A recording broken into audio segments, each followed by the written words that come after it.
OK, on va lire les versets 1 à 14, chapitre 3. Ô Galates, dépourvus de sens, qui vous a fasciné, vous, aux yeux de qui Jésus-Christ a été peint comme crucifié?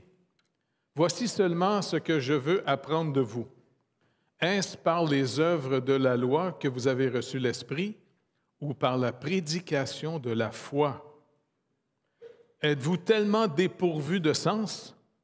Après avoir commencé par l'Esprit, voulez-vous maintenant finir par la chair? Avez-vous tant souffert en vain, si toutefois c'est en vain? Celui qui vous accorde l'Esprit et qui opère des miracles parmi vous, le fait-il donc par les œuvres de la loi ou par la prédication de la foi? Comme Abraham crut à Dieu et que cela lui fut imputé à justice, reconnaissez donc que ce sont ceux qui ont la foi qui sont fils d'Abraham. Aussi l'Écriture, prévoyant que Dieu justifierait les païens par la foi, a d'avance annoncé cette bonne nouvelle à Abraham. Toutes les nations seront bénies en toi, de sorte que ceux qui croient sont bénis avec Abraham le croyant. Car tous ceux qui s'attachent aux œuvres de la loi sont sous la malédiction. Car il est écrit, « Maudit est quiconque n'observe pas tout ce qui est écrit dans le livre de la loi et ne les met pas en pratique. Et que nul ne soit justifié devant Dieu par la loi, cela est évident, puisqu'il est dit, « Le juste vivra par la foi. » Or, la loi ne procède pas de la foi, mais elle dit, « Celui qui mettra ces choses en pratique vivra par elles. » Christ nous a rachetés de la malédiction de la loi, étant devenu malédiction pour nous, car il est écrit, « Maudit est quiconque est pendu au bois. » Afin que la bénédiction d'Abraham eût pour les païens son accomplissement en Jésus-Christ, et que nous reçussions par la foi l'Esprit qui avait été promis. En passant, ce n'est pas juste dans la Nouvelle Alliance que c'est dit ces choses-là. Est-ce que Psaume 143, je sais que je ne l'ai pas mis dans mes notes, là. C'est quelque chose qui était enseigné par Dieu lui-même. 143, Psaume 143. Regardez ce qui est dit. « Éternel, écoute ma prière, prête l'oreille à mes supplications. Exauce-moi dans ta fidélité, dans ta justice. N'entre pas en jugement avec ton serviteur, car aucun vivant n'est juste devant toi. » C'est assez clair, ça? Aucun vivant n'est juste devant toi. La loi, elle avait été donnée, comme Paul le rappelle un peu plus loin, la loi de Moïse a été donnée pour freiner le mal, comme on a dit la semaine passée. OK, ça freine le mal, mais comme dans notre société, la loi, ça freine le mal, pas vrai? Mais ça ne l'enlève pas. Est-ce que vous vous rappelez les plus vieux? Les policiers dans les années 70 à Montréal, mon père était là-dedans, ils ont fait la grève de 24 heures. Est-ce que vous vous rappelez ce qui est arrivé? Il y a bien des magasins qui se sont fait défoncer et voler. Donc, tout le but de la loi en Israël, c'était d'abord pour les freiner du mal, et deuxièmement, c'était pour les enseigner, arrêtez de faire confiance aux idoles païens. N'oubliez pas, notre propre société a des nouveaux idoles maintenant. Je n'en parlerai pas parce que notre gouvernement les protège en ce moment, nos idoles. Je sais que notre gouvernement... Seigneur, je ne veux pas gâcher le message. Je te laisse nos gouvernements. Eh bien, la loi était en vue de rappeler à chaque année, surtout par la Pâque. Les fêtes en Israël rappelaient, c'était pas magique les fêtes en Israël. Les fêtes en Israël ne faisaient pas quelque chose qui ajoutait à la justice. C'était pour rappeler la promesse de Dieu. Tous ceux qui ont été sauvés depuis le début de l'humanité jusqu'au dernier sauvé vont être sauvés en mettant sa confiance dans le Seigneur Jésus-Christ, en mettant sa confiance dans l'Ancienne Alliance, dans l'Alliance, dans la promesse que Dieu avait faite. En passant, Adam et Ève ont été sauvés par la foi. Est-ce que vous vous rappelez comment pas Abraham, c'est-à-dire, mais Adam a manifesté sa foi?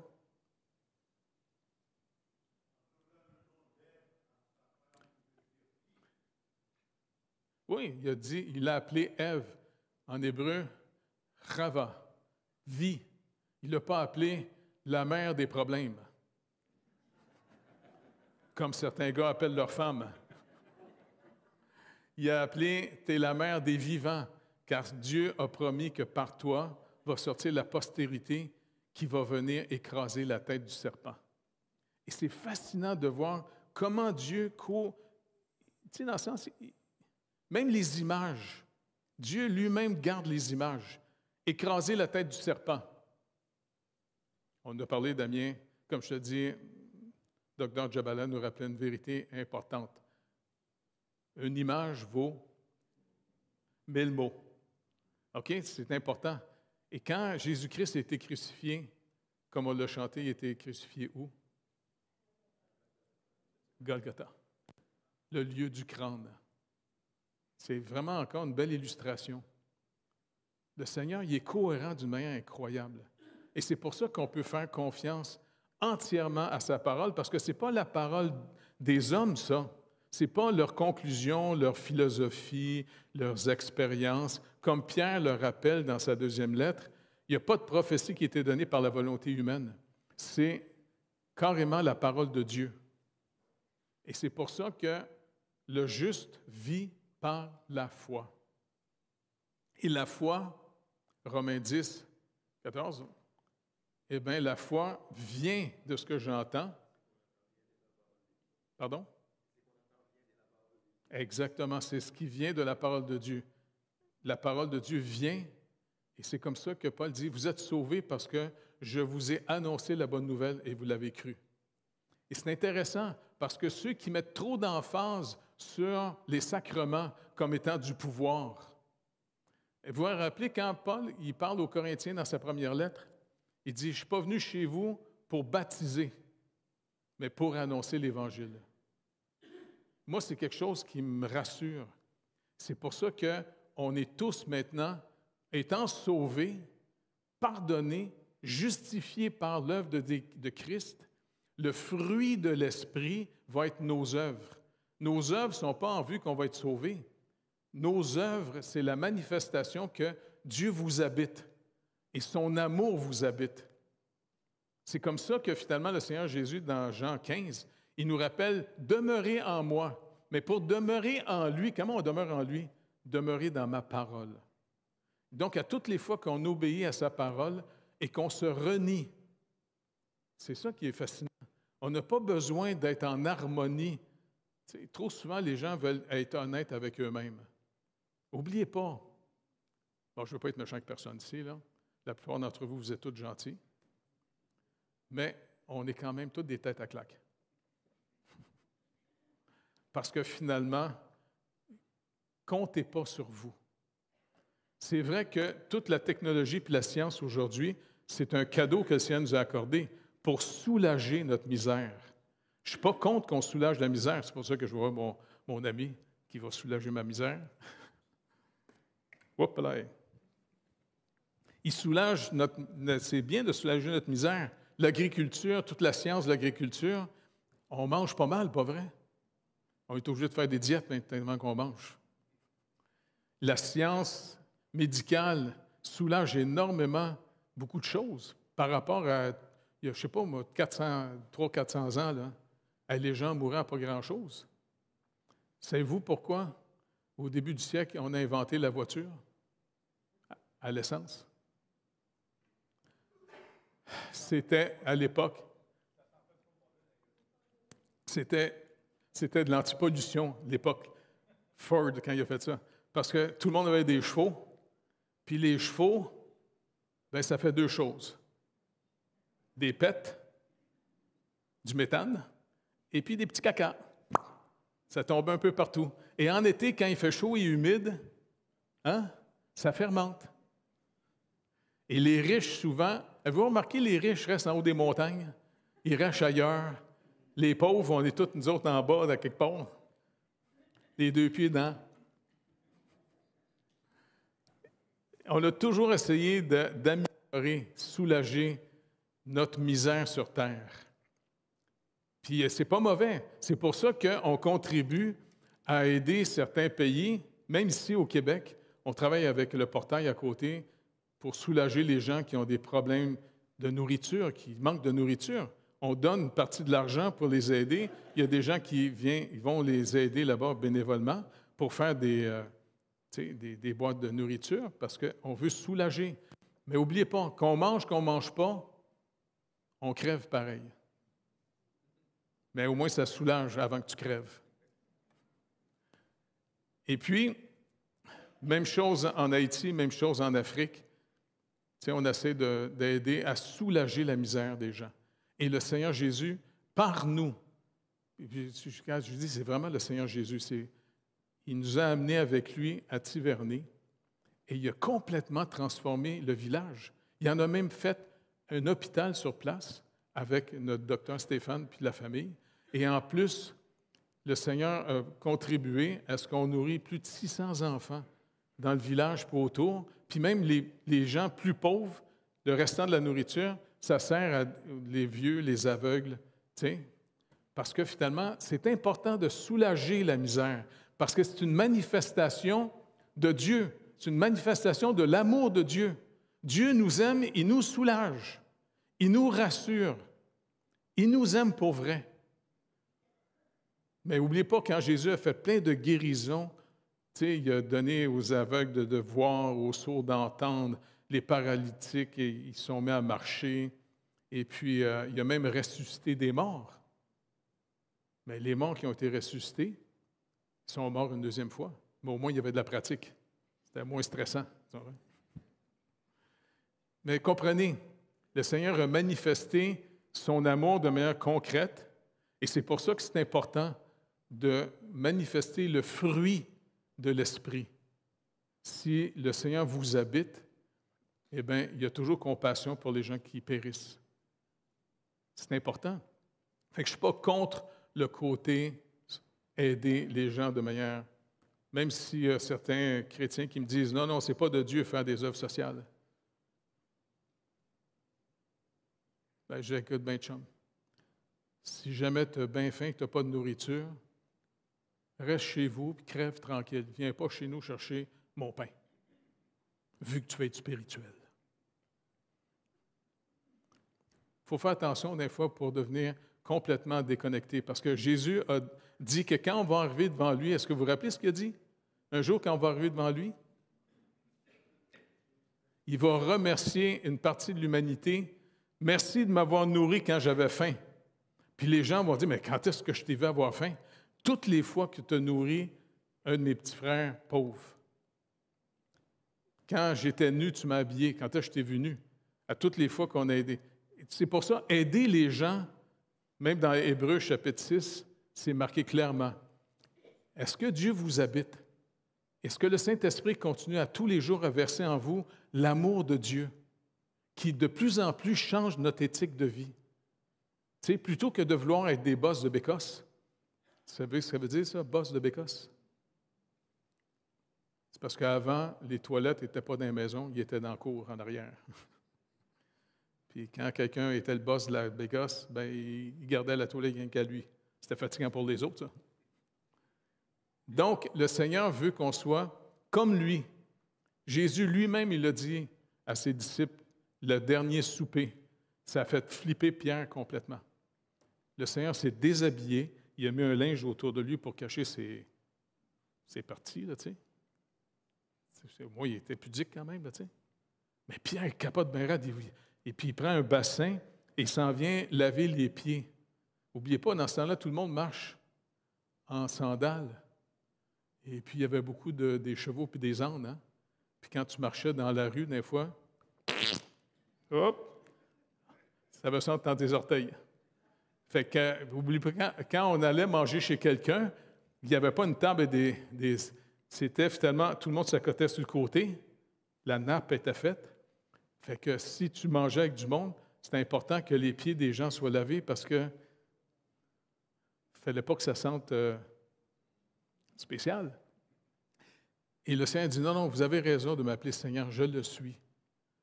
Mais regardez, je ne suis pas venu pour être servi. Je suis venu pour vous servir. Et c'est comme ça que l'amour de Dieu nous envahissant de plus en plus, on va apprendre de plus en plus comment on dépend de lui. Et deuxièmement, comment, avec ce qu'il nous donne, comment on peut soulager la misère des autres avec les moyens que Dieu nous donne. Pas au-delà de nos moyens, avec les moyens que Dieu nous donne. C'est pour ça que faites attention à ceux qui se vantent d'être bons. Parce qu'il va le dire un peu plus loin dans Galates, ceux qui pensent être quelqu'un, il n'est rien. En tout cas, ce n'est pas qu'il dit, ce n'est pas moi. Soyez pas insultés si la parole vous rappelle que l'orgueil, pour Dieu, c'est une forme d'égarement. C'est une manière de s'adorer soi-même, plutôt que de contempler le Seigneur et de continuer à recevoir de lui tout ce qu'il nous faut pour donner. Donc, comme je vous rappelle, finalement, tout le long de la parole, commençant même avec le croyant par excellence de tout Israël, qui est Abraham. Abraham a été déclaré juste par Dieu parce qu'Abraham a fait confiance à Dieu. Puis en plus, il n'y avait même pas de règles à suivre, il n'y avait rien. Tu sais, Moïse est arrivé bien plus tard. Mais il a fait confiance au Seigneur. Il nous a montré le chemin de la marche avec le Seigneur. Et il y a un prophète, Habakkuk, qui va écrire cette prophétie. C'est lui qui a fait la fameuse déclaration. Habakkuk, au chapitre 2, versets 2b à 4, qui est dit « Écris la prophétie, grave-la sur des tables, afin qu'on la lise couramment, car c'est une prophétie dont le temps est déjà fixé. Elle marche vers son terme, et elle ne mentira pas. Si elle tarde, attends-la, car elle s'accomplira certainement. Voici, son âme est enflée, elle n'est pas droite en lui. » Un âme enflée, pour Dieu, c'est quelqu'un qui est prudent. Si vous avez trop d'air dans votre tête, là, c'est pas bon. Ayez pas peur de voir dans la lumière du Seigneur à quel point c'est son amour à la croix qui nous a vraiment sauvés. On est vraiment rassurés par lui.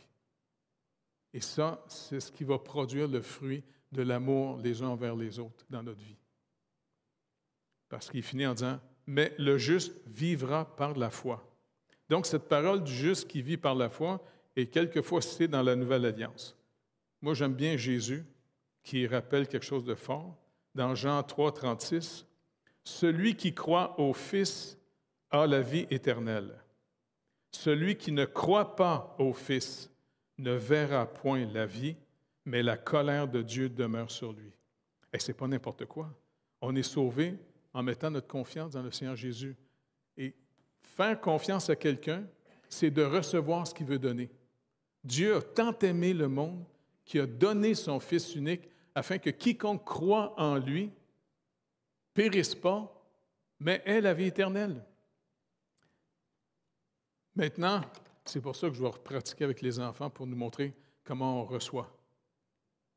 Les petits-enfants, Jésus dit, il faut recevoir le royaume de Dieu comme les petits-enfants reçoivent. Avez-vous remarqué comment ils ont reçu facilement les chocolats?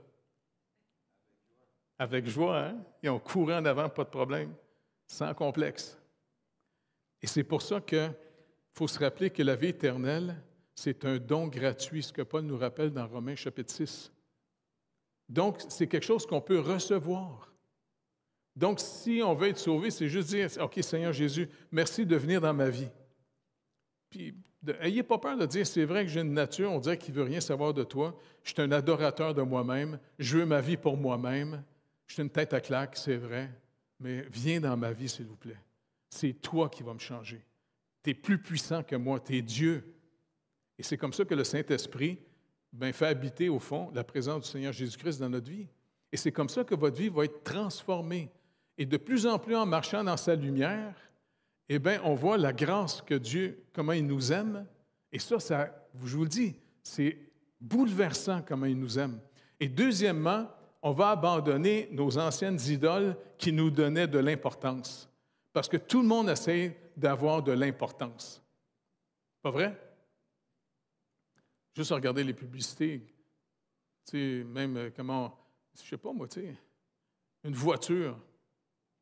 Ah, c'est une voiture. C'est pour t'amener du point A au point B. Et il y a des gens qui achètent des voitures pour devenir quelqu'un. C'est niaiseux de même. Puis même, quand j'étais jeune, je ne sais pas si c'est moins de même, mais tu sais, quand j'étais jeune, je voyais des gros chars américains. Puis à côté du char, il y avait toujours une belle madame. Comme si le gars, un gros épais, il achète un char, la femme va venir avec le char. Niaiseusement. Donc, le Seigneur Jésus nous dit, ceux qui vont me faire confiance, ceux qui vont me recevoir. Et puis, comment on va manifester qu'on a croit en lui? Ayons pas peur de dire devant tout le monde, moi, j'ai mis ma confiance dans le Seigneur Jésus-Christ. Même si on est dans une génération qui se nourrit de la propagande contre le Seigneur Jésus-Christ, en rappelant toutes les fautes de certaines administrations chrétiennes. Moi, je m'en fous. Tu sais, j'ai perdu ma famille, mais je l'ai retrouvée avec le temps. Puis dernièrement, j'ai fait l'enterrement de ma tante dimanche passé.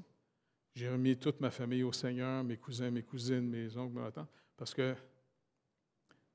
Seigneur, je vais leur parler de toi brièvement, mais n'oublie pas, c'est des captifs.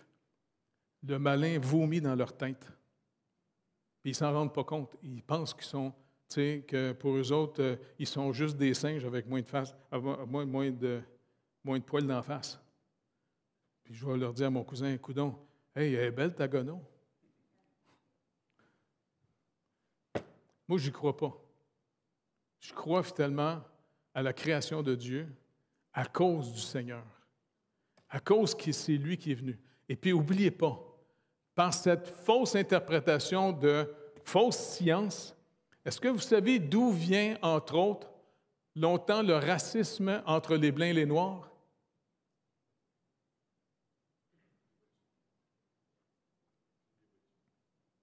Ça venait finalement de la fausse théorie de l'évolution, en pensant que les Blancs sont plus évolués. Je vous dis, puis il y a beaucoup de gens qui sont morts au nom, tu sais, dans le sens, il y a 200-300 ans, là, il s'est passé des horreurs. Faites attention à l'interprétation de la science. Je ne dis pas, croyez pas à la science.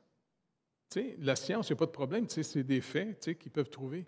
Mais faites attention à la philosophie qui en découle pour faire un comportement de vie. Par exemple, aujourd'hui, on tue les enfants dans le sein de leur mère, et puis il y avait un épais à la radio, un gros épais. Je ne le nommerai pas, mais c'est un gros épais. Si jamais il m'écoute, il sait de qui je parle. C'est un gros épais. Il dit, non, les enfants, dans le ventre, c'est juste de la morve. J'avais le goût d'y écrire en disant, coudonc, ton père, y a-tu craché dans la face de ta mère pour que tu arrives, gros épais? Puis de tuer les enfants, c'est pas n'importe comment l'avortement se fait. Puis aujourd'hui, on banalise de plus en plus au nom de la compassion. Tu sais, la propagande fait qu'on favorise l'euthanasie. Savez-vous quoi? Et le gouvernement le fait de plus en plus au nom de nous charmer, mais derrière ça, d'après vous, qu'est-ce qui les encourage à éliminer tant de monde? Exactement. 666. La marque de la bête, n'ayez pas peur de demander d'où elle vient. Prenez une concordance et regardez où il y a un 666. Il y a une place dans la vie de Salomon, il y a eu un 666. il a fait 3 péchés qu'un roi ne devait pas faire. Un de ces péchés-là, c'était de rendre Israël hyper prospère financièrement. Il faisait rentrer 666 talents d'or à chaque jour dans Jérusalem. L'hyper-prospérité, c'est un défi pour ceux qui vont apprendre à marcher avec le Seigneur. Quand le Seigneur a voulu sauver Israël de l'Égypte, il a permis la persécution afin qu'Israël soit content de sortir de là. Parce que même avec la persécution, quand il les a sortis, vous vous rappelez, dans le désert, il y a beaucoup de Juifs qui voulaient retourner en Égypte. D'après vous, pourquoi? Pour manger quoi? Ils étaient tannés de manger de la manne, ils voulaient manger des oignons, des concombres, puis des radis peut-être. Non, je vous dis,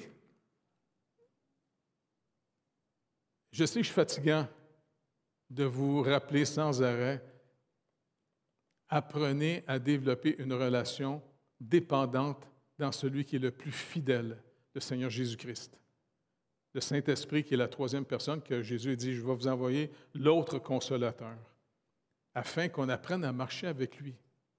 Parce que plus vous allez découvrir comment on marche avec lui, plus vous allez voir comment le Seigneur pourvoit pour vrai, concrètement, à nos vrais besoins.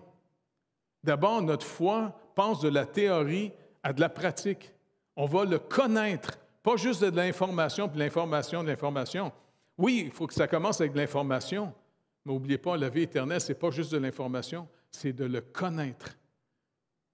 C'est pour ça que, je sais, je suis fatigué de vous raconter mes histoires, là, mais racontez aussi les vôtres, de ce que le Seigneur, comment le Seigneur vous utilise, comment il vous a touché, comment il vous a sauvé, comment il vous a aidé. C'est comme ça, finalement, qu'on parle comme des témoins. La foi est fondamentale. Paul le rappelle, entre autres, dans Romains 1, 17, « Parce qu'en lui est révélée la justice de Dieu par la foi et pour la foi, selon qu'il est écrit, le juste vivra par la foi. » Donc, la justice de Dieu est par la foi. Avez-vous remarqué, Paul va dire, la justice de Dieu, on la reçoit. Quand vous recevez Christ dans votre vie, vous recevez celui qui était le but de la loi, comme il dit dans Romains chapitre 10. Il dit, le problème avec les Juifs qui sont très zélés pour Dieu, mais sans intelligence, parce qu'ils n'ont pas compris que le but de la loi, c'est Christ. Et ils se mettent toujours sur le programme.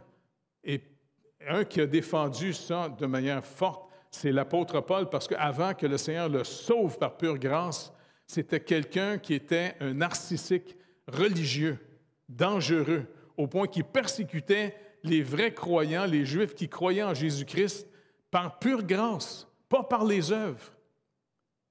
Il les faisait mettre en prison, puis il a même participé au meurtre d'Étienne, jusqu'à ce que le Seigneur le sauve par pure grâce. Est-ce que vous réalisez comment Dieu aime même ses ennemis? Il aime les méchants. Il nous sauve. Et c'est pour ça que, n'ayez pas peur de voir ce qu'on est. Vous n'avez pas besoin d'en parler aux autres, là. Gardez ça pour vous, puis remerciez le Seigneur à tous les jours en disant hey, « Merci de me sauver ». Puis après ça, « OK, Seigneur, tu dis, tu as révélé la justice de Dieu qui est Jésus-Christ par la foi, pour la foi. » En d'autres mots, tu veux que j'apprenne à dépendre, à vivre dans la confiance en toi. Il y a trop de gens qui vivent dans la confiance des gens ou en eux-mêmes. Moi, je suis content d'avoir été... Moi, je suis pauvre de moi-même. Non, je vous dis, la pauvreté, c'est une richesse. Quand Paul en parle dans la 2e épître aux Corinthiens, parce que les Corinthiens, c'était des gars qui voulaient être forts. Puis il va leur rappeler, il dit non, quand moi j'étais souvent malade. Écoute, Paul, il annonce l'Évangile partout, il se fait battre partout. Il s'est fait lapider une fois, et puis ils l'ont mis comme s'il était mort.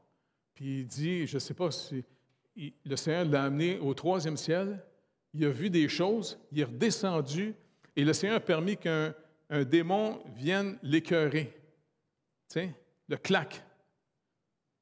Et puis lui, il a prié, Seigneur, délivre-moi. Il était malade, il était affaibli. Écoute, moi, j'en reviens pas. En plus, dans ce temps-là, c'était pas reposant, voyager. Tu marchais, tu comprends? Tu prenais des bateaux. À un moment donné, il a fait naufrage sur un bateau. Hey, Paul, il est capotant. C'est un exemple, c'est un témoin de la grâce de Dieu parce qu'il était capable de vraiment comprendre le contraste entre ceux qui sont narcissiques versus ceux qui ont reçu l'amour de Dieu. Lui, il a vu que l'amour de Dieu l'a complètement transformé. C'est quelqu'un qui a été prêt à scraper sa vie humaine pour le bénéfice des autres. Il s'est promené à grandeur. Moi, j'ai hâte de le rencontrer au ciel. Il va être trippant. Je vais lui demander, Paul, raconte-moi des histoires que tu as vécues. Ça doit être trippant. Tiens. Il va dire, non, on va parler avec Jésus à la place. OK. Dans Jean 3,16, Jésus rappelle, il dit, « Celui qui croit au Fils a la vie éternelle. Celui qui ne croit pas au Fils ne verra point la vie, mais la colère de Dieu demeure sur lui. » Dans Hébreux 10, 38, il dit, « Et mon juste vivra par la foi. Mais s'il se retire, mon âme ne prendra pas plaisir en lui. » Donc, c'est important ici d'apprendre à avoir une vie de tous les jours. « OK, Seigneur, si je te demande quelque chose selon ta volonté, tu as dit dans ta parole, entre autres dans la lettre de Jean, si vous demandez quelque chose selon la volonté de Dieu, vous l'avez déjà. Ayez pas peur d'attendre. Attendez si vous demandez quelque chose au Seigneur. Faites confiance au Seigneur. C'est lui qui pourvoit. C'est lui qui guérit. C'est pour ça qu'après ça, si vous voulez être des gens qui annoncent l'Évangile, bien, soyez des témoins. Que nul ne soit justifié devant Dieu par la loi. Cela est évident puisqu'il est dit, « Le juste vivra par la foi. » Puis dans Galates 3,6, Paul rappelle ici aux Galates, « Comme Abraham crut à Dieu et que cela lui fut imputé à lui, fut imputé à justice. Reconnaissez donc que ce sont ceux qui ont la foi qui sont fils d'Abraham. » Donc, ensemble, il faut s'encourager de faire confiance au Seigneur. Ça ne veut pas dire qu'on ne va pas s'aider pour se soulager, mais regardez bien, ce qu'on va faire ensemble, là, c'est du soulagement. OK? Je ne suis pas contre le soulagement. On peut s'aider. C'est parce que je ne veux pas qu'on soit des irresponsables. T'sais? Si vous manquez d'argent, vous faites votre budget et puis coupez un peu des fois sur les palettes de chocolat que vous voulez acheter, c'est tout. Et puis, mais quand même, si vous manque vraiment quelque chose, puis que vous vivez de manière responsable, comptez sur le Seigneur. Vous allez voir à plusieurs reprises comment Dieu pourvoit, comment Dieu lui-même s'occupe de nous. Puis moi, ça me rassure parce qu'au travers de toute ma vie, je suis content que le Seigneur a ramassé un petit pauvre. Tu sais? Non, je suis content. Une tête à claque. Tu sais? Et puis, je veux dire, j'étais un peu heureux. Un peu heureux comme je suis. Je sais d'où ça vient que je suis peu heureux, moi, là. Moi, je préfère plus mon bonheur que ceux des autres. C'est pour ça que quand j'étais dans l'avion, je revenais de France, je disais, hey, Seigneur, je retourne dans la secte des athées, moi, là à Montréal, à Cartierville. Tu sais, si je me promène dans Cartierville, tout le monde va me niaiser. Puis même ma famille m'avait rejeté. OK. Fait que je me suis trouvé, par la grâce de Dieu, je disais, Seigneur, il faut que je me trouve une petite place, s'il vous plaît. Tu sais. Puis je ne fais pas une grosse paye, là, tu sais. J'ai trouvé un petit Audi. C'est pour ça que j'ai même hébergé Alain Pajot, qui était venu rester chez nous. Il s'est converti à l'hydro, là, tu sais. Fait qu'on pouvait au moins partager le loyer ensemble. C'était 45$ par mois. Puis je me rappelle une fois, j'avais été invité en France pour faire de la conférence dans des X, il m'avait annoncé l'Évangile. Et puis il m'avait appelé, il dit « Hey Jeff, la toilette vient de défoncer le plancher, puis elle est rendue en bas. » Fait qu'il l'a réparé pendant que j'étais parti. C'est le fun. Au moins, lui, il s'en est chargé. Tu sais. C'est tellement trippant marcher avec le Seigneur. C'est un peu à tous les jours. C'est un peu tous les jours comment on dépend de lui. C'est ça qui est fascinant. Et c'est comme ça qu'on est de plus en plus des gens qui, oui, veulent annoncer la seule bonne nouvelle à l'humanité. Parce qu'oubliez pas, on s'en va tous vers le terminus. Vous savez où? Il est où le terminus? L'hôpital. C'est le terminus. Là, moi, quand j'avais 16 ans, je travaillais dans les diètes de l'hôpital Sacré-Cœur. Et puis, j'amenais les deux choses sur les étages. Puis quand je voyais les vieux attachés dans des lits, je me disais, hey boy, c'est ça le but de la vie? Puis tu entends les vieux dire, hey, petit gars, quoi? Viens me détacher! J'ai pas le droit. Ah ouais, on s'en fout, viens! Bye-bye, monsieur, bye-bye. Je me sauvais de tous ces gens-là, tu sais. Et je me disais, hey, un jour, m'a fini de même dans un lit, attaché. En plus, c'était quelqu'un qui va venir me faire pipi puis caca. Oh my gosh! Je peux-tu mourir vite? Ça ne me tente pas de traîner dans un hôpital. Tu sais, pensez-y, dans un hôpital, c'est pas le fun, ça? Que, tu sais, quelqu'un vient dire, OK, tu ne peux pas te lever de ton lit, il faut que tu fasses ton petit besoin.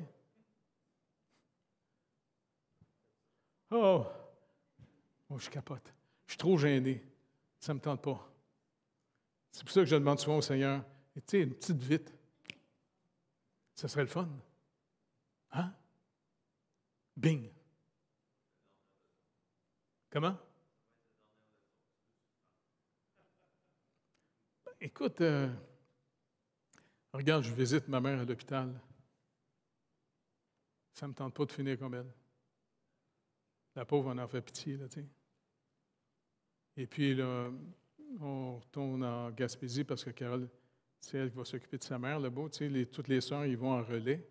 Il fait que la pauvre est à l'hôpital aussi, tu sais. C'est pour ça, s'il vous plaît, aidons-nous, encourageons-nous à avoir un petit jardin secret entre nous et le Seigneur. Et c'est comme ça qu'on va être de plus en plus rassurés qu'il nous a vraiment rachetés, il nous aime vraiment, puis c'est vraiment lui qui s'occupe de nous autres. Et puis, chaque problème va être un rendez-vous avec le Seigneur. Et puis, n'oubliez pas, c'est par les Écritures qu'on vit par la foi. Qu'est-ce que j'ai le droit de demander au Seigneur? Qu'est-ce que je n'ai pas le droit de demander au Seigneur? Par exemple, si quelqu'un te fait du tort, ça te tente-tu de dire, Seigneur, ça te tente-tu de le tuer? Mais ce n'est pas dans la Bible nulle part. Je ne le vois pas. OK. Puis ça dit non, bénis ceux qui te persécutent. OK. Seigneur, je vais faire ce que tu dis pour te suivre. On prend notre croix. Tu dis, il faut se renier. Je vais me renier parce que ne regarde pas dans mon cœur ce que je pense de bénir cette personne-là que je te dis, mais bénis-la pareil. Bénis-la. Je vais le faire, Seigneur, parce que je veux m'approcher de toi. Je ne veux pas être meilleur que les autres. Je veux simplement faire des choses dans ta parole pour que tu deviennes de plus en plus concret dans ma vie. C'est vital. C'est pour ça que quand on va être là-bas à Chandler, je vais essayer d'encourager ceux qui se sont tournés vers le Seigneur dans le village, puis vraiment de leur montrer, encore une fois, comment on apprend à vivre avec le Seigneur.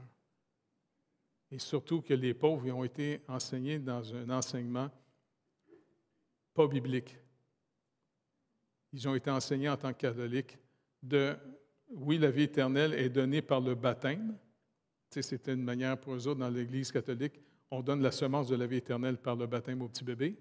Et puis après ça, il faut que c'est par infusion de la justice que tu vas rentrer au ciel. C'est juste les super saints qui rentrent direct. Les autres, ils s'en vont dans un lieu où ils purgent le restant, ce qui est totalement pas biblique. C'est pour ça qu'à tous les jours, je remets un de mes amis, Christian Lépine, qui est l'archevêque de Montréal. Puis je dis, Seigneur, utilise-le pour qu'il fasse une réforme dans l'Église catholique au Québec, qui puisse montrer à tous les catholiques, puis dire aux prêtres, enseignez la parole de Dieu. Enseignez-leur que la vie éternelle, c'est un don gratuit. Même le Seigneur dit, achetez sans argent. Pas le fun, ça, acheter sans argent? Non, mais c'est comme ça qu'on n'est pas... Regardez, les religions à mérite. Tout ce qu'on fait à mérite, Ça fait souvent en nous la justice propre qui fait que les gens deviennent durs envers les autres. C'est très important de rester dans l'humilité du Seigneur. Et c'est par sa grâce qu'on reste dans l'humilité.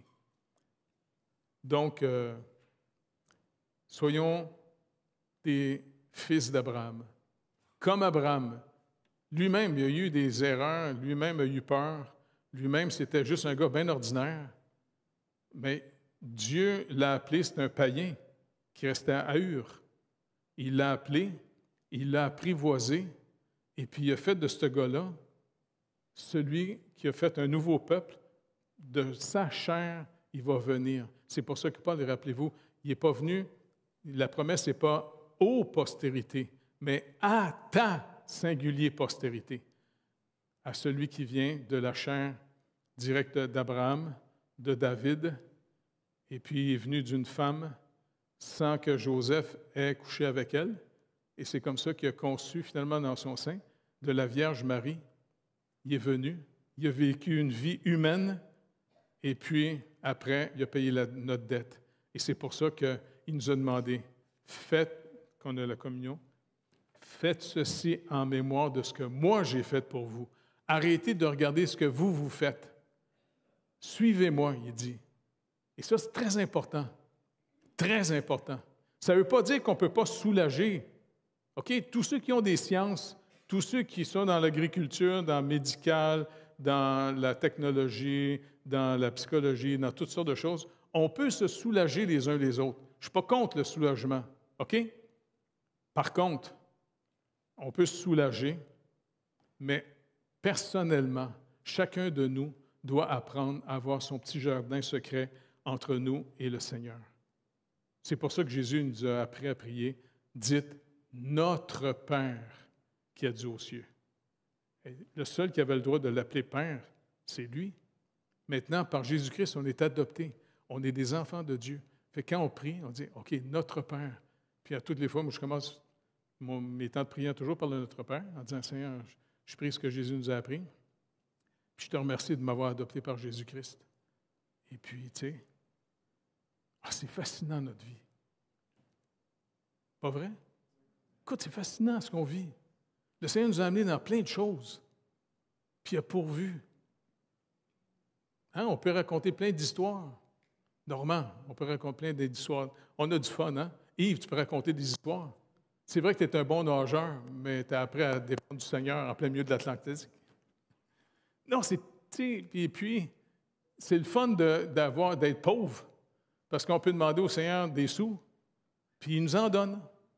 La faculté a manqué souvent d'argent, puis j'ai demandé au Seigneur, et il a pourvu le montant exact.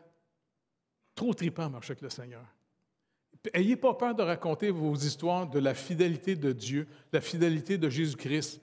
Parlez-en. Ça, c'est ça, louer le Seigneur aussi. Oui, quand on chante, on loue le Seigneur, c'est vrai. Mais savez-vous, quand vous racontez ce que le Seigneur a été bon pour vous, c'est vous louer le Seigneur. Vous parlez de lui. Vous parlez d'une personne de vraie et vivante. Il s'occupe vraiment de nous autres. Pas vrai? OK, je vais vous laisser tranquille. Fait que Seigneur, je vais les laisser tranquilles. Je vais te les laisser à toi. Seigneur, tu es fascinant. Tu es rassurant. Seigneur Jésus, tu es mon meilleur ami. Puis en plus, par ta parole, même étant adopté par ton Père, tu es devenu mon grand frère. Et tu t'occupes de moi d'une manière incroyable. Et de Carole aussi. Je te remercie même de ma petite fille, qui est rendue une madame avec 4 enfants. Tu t'es occupé d'elle d'une manière incroyable à plusieurs reprises. Je suis content qu'elle te connaisse personnellement. Je te remets tous nos petits-enfants dans l'Église, afin qu'ils puissent découvrir que vraiment tu les aimes. Et puis, ce n'est pas compliqué. Ce n'est pas compliqué de marcher avec toi. Tu nous aimes, tu es toujours avec nous. Et puis, nos besoins, bien, quand ils viennent, bien, on a juste à te les faire connaître. Puis, on attend. On te fait confiance, on attend. Et tu pourvois à beaucoup de choses. Merci de bénir tous ceux qui aident aussi, qui soulagent. C'est important. Je sais que ça fait partie de ton amour, d'apprendre aussi avec toutes les techniques que tu nous as données, de soulager la misère des gens autour de nous autres. C'est important. Il n'y a pas de problème. mais ça ne remplacera jamais l'amour que tu as pour nous autres et de nous rassurer que tu nous aimes vraiment pour vrai. Seigneur Jésus, merci énormément. Père éternel, hey, merci de nous avoir adoptés. Hey, Dieu, le Créateur éternel, tu nous as adoptés pour après ça nous dire que tu vas nous ressusciter. Tu vas faire de nous on va avoir des corps indestructibles, plus de maladies, et on va vivre sur une nouvelle terre de nouveaux cieux. Et même toute la création, toute la nature attend ce moment-là pour être dégagée de la malédiction que Adam a amenée au sol. Hey, Seigneur, ça va être fascinant de vivre le restant de l'éternité avec toi, parce que c'est toi qui es la motivation, c'est toi qui es le bonheur éternel du paradis. Hey, ça va être trippant. En tout cas, merci beaucoup pour notre vie. Et encore une fois, merci de nous faire connaître ta volonté afin qu'on marche dans tes œuvres que tu as préparées d'avance, afin qu'on marche avec toi pour te connaître et te faire connaître. Merci énormément, Seigneur. Sois glorifié et béni. Merci. Merci de bénir toute l'Assemblée, tout le monde ici. Et Seigneur Dieu, si j'ai traumatisé quelques personnes, rassure-les, s'il vous plaît. Merci d'avance. Amen. Dieu vous bénisse tout le monde.